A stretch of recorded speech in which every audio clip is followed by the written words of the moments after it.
How you guys doing? Nice. I don't really have much of an opening statement except for shout out to the Altoona band for coming and helping us today on break.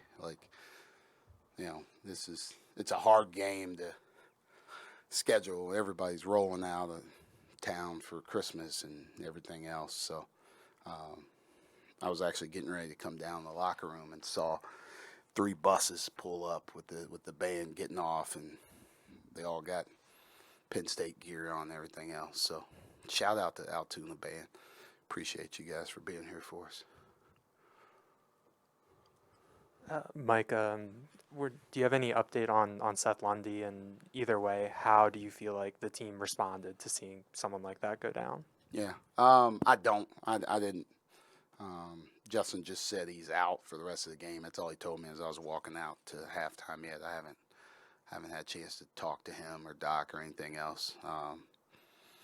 Seth came out for the second half. He was in the locker room with our guys. Like, he was in good spirits. So I guess once they check him and see what's going on, then they'll let me know. But usually when things like that happen and they're really bad, right, guys usually not sitting in the locker room talking to other guys and whatever. So, hope it's nothing too serious. But I guess if there's a silver lining is we got time between games, not playing again until Thursday, then having Christmas off, and then not playing again until I think the 29th. Like, you got huge gaps right here. So, you'd never want anybody to get injured, but if you are, like, at least it's now, at this point in time. So I thought our guys played great. I thought Seth was really good in the first half when we were struggling. Like, not everybody was – we weren't locked in as a team. But for him, like, he had great juice early. 10 points, 6 rebounds in 12 minutes is impressive. It's right along the line of what he's been doing all year. So happy with how he played, and also happy with how our guys responded in the second half, to start the second half without him. You've talked previously about taking Jalen off the floor in practice. Do they have similar experience with Zari? I can still hear you. Thanks. We're like really close. Do they have similar experience with Seth not being there and what he brings to the floor, being able to make up for that? Yeah, it's good to have veterans and guys that have played, right? Like I said, you never want to lose a guy like Seth, but you still got Miles sitting there, right? That's an easy plug and play for us, and like those guys rotate in practice, so they're all playing with each other. We got a group of about, Dalian plays with those guys, Miles plays with those guys, and they sub the entire time. So all those groups are playing together throughout practice. So it's nothing like, they understand how to do it. Seth jammed his finger pretty bad in practice the other day and missed a lot of time too. So I guess this was a prelude to that. Hey, Micah. Andrew, kind of dormant first half, comes out in the second half, 5 3-pointers. You knew what you were getting when you brought him in here from Bucknell, but what is his efficiency and just being able to have someone like that go to? What does he bring to this program? Yeah, in terms of it's that? He's just got that microwave mentality that he can get going at any point in time if you lose track of him. And that's something that you have to account for at all times. But it's hard to account for him when Pickett's got the ball driving or getting to the basket or posting up. Cam's taking off in transition, attacking the rim. You got guys rolling and pick and rolls and at the rim. So you lose track of where he is. But he also, trying to find him here. Like, one of the things I talked about with him when I was recruiting him is a lot of people just pegged him as a shooter. Like, that's it. Like, he can do some other things. He can get to the basket. He can read screens. He's curling. He can pass, right? We saw a couple that he's hitting Keba when people are overdoing it and helping on him. So, like, he's a versatile player. He's old and he's a smart player. So he holds his own defensively. He can run and find different things. So, I'm glad we got him. It's Archbishop Wood's got some, it's good program, great program. Like I wish we could get a few more guys from there.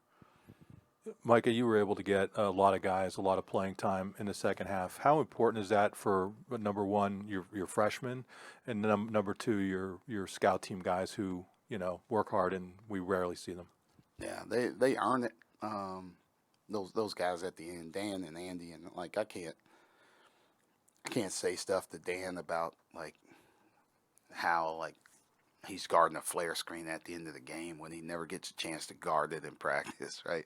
He's usually the one running all the stuff, or he and Andy are in the drills. So you just try and coach those guys up the best way possible. And that's what I appreciate from Dan, Andy, Ishan. Like they do whatever you ask, but then they want to be coached also. Like, there's times where Dan's asking, like, hey, what can I do to be better at this, right? And, like, they're pushing our guys to be better. Our freshmen, like, giving them minutes and letting them play, but letting Kanye kind of call sets on the fly, right? Where he's not looking at me. He's not thinking about, hey, what do you want to do, coach? It's like, no, what do you want to do, right? Giving him time to do that so he's comfortable doing it.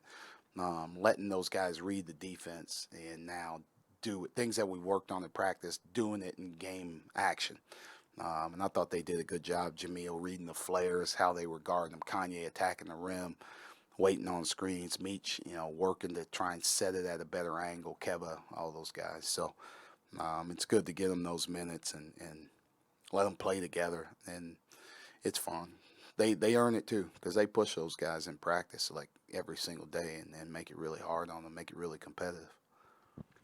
Guys, one more, or Adderley, go ahead. Prior to today, 94 was the most you guys put up, and that was in a double overtime as well. Heading into this Christmas stretch and then into a pretty tough Big Ten schedule in the new year, what's it mean to put up a solid number of points at this point in the season? It's means we're shooting the ball well, I think. It's good for our KenPom numbers also when you look at that. There's like we had opportunities earlier in the year. I forget who we were playing. We had like a big lead, and our freshmen just were bad at the end of the game, offensively and defensively, and our KenPom numbers dropped. That hurt us. Like I took that to heart. So I told those guys, like, we got to be the San Antonio Spurs. Like when the Spurs were rolling, didn't matter who they put in at any point in time, they played the same exact way, and they scored, they defended. When you can get to that, as a program, like, you're really good, right? That's the Spurs are winning championships when that was happening. But just means we were like we played well. I just we shot the ball well, but one of the things that Canisius does is they turn you over. They're forcing turnovers in 20% of their possessions, which is one of the, not the best in the country. It's really good.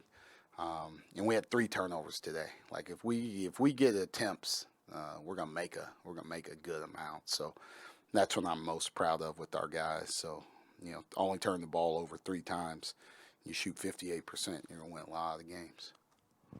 Jerry Dunn was in the house. Can you just talk about what he means to you in terms of, what he did at Penn State, kind of a trendsetter at Penn State, and still heavily involved with CVC and whatnot? Mm-hmm. It was, when they told me he was doing the game, it was actually pretty cool.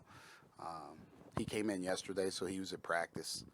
And, at different breaks, I got a chance to just sit down and talk to him. And, he's been watching this. He's text me after different games.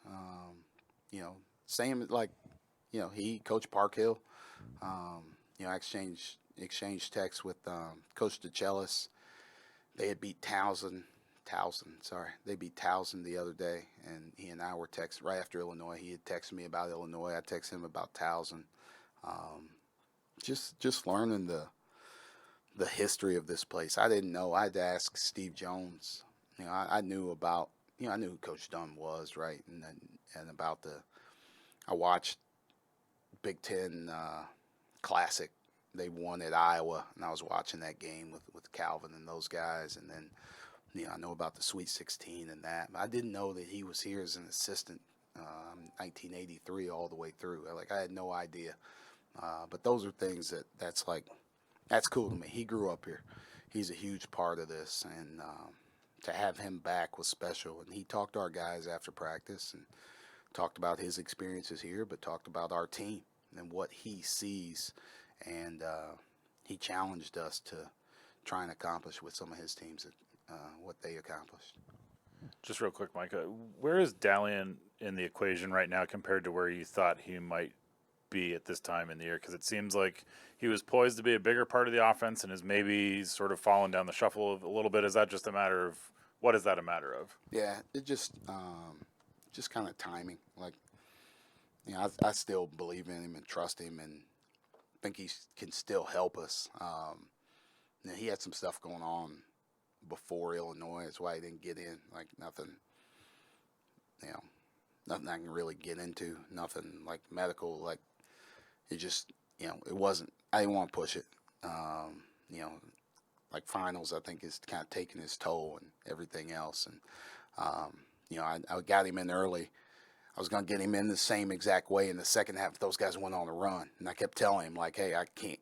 If they're rolling, I'm not subbing them, right? So that cuts into time and everything else. So he's fine. He started slow shooting the ball, but dude's got no conscience, man. He doesn't matter. He's raising up and shooting it with confidence, and we still believe in him and how he can help us. So there's nothing going on there. It's just just caught up at bad timing, pretty much.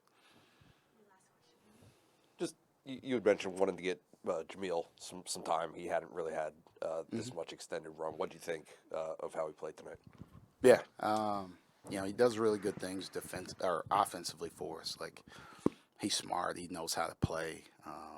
Their garden flares a certain way, and he sees it right away, recognizes it, pops behind, gets a shot up.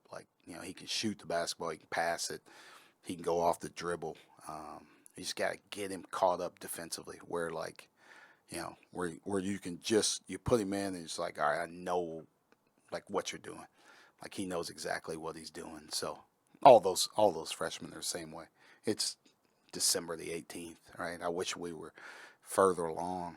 I wish they were further along, but I chose to do offense all summer, right? So I kind of hurt their development on the defensive end. So getting them longer stretches where he's guarding some things, and they were doing some stuff that it challenges our defense, challenges our system a little bit.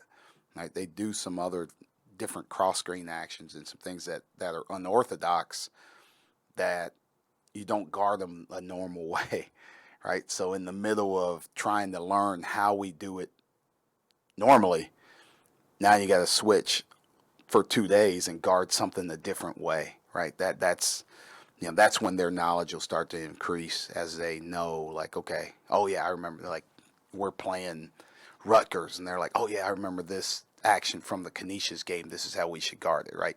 When you get to that point, that's when you're really comfortable, when you really get good, and it's just taking those guys a little more time. Thank you, guys.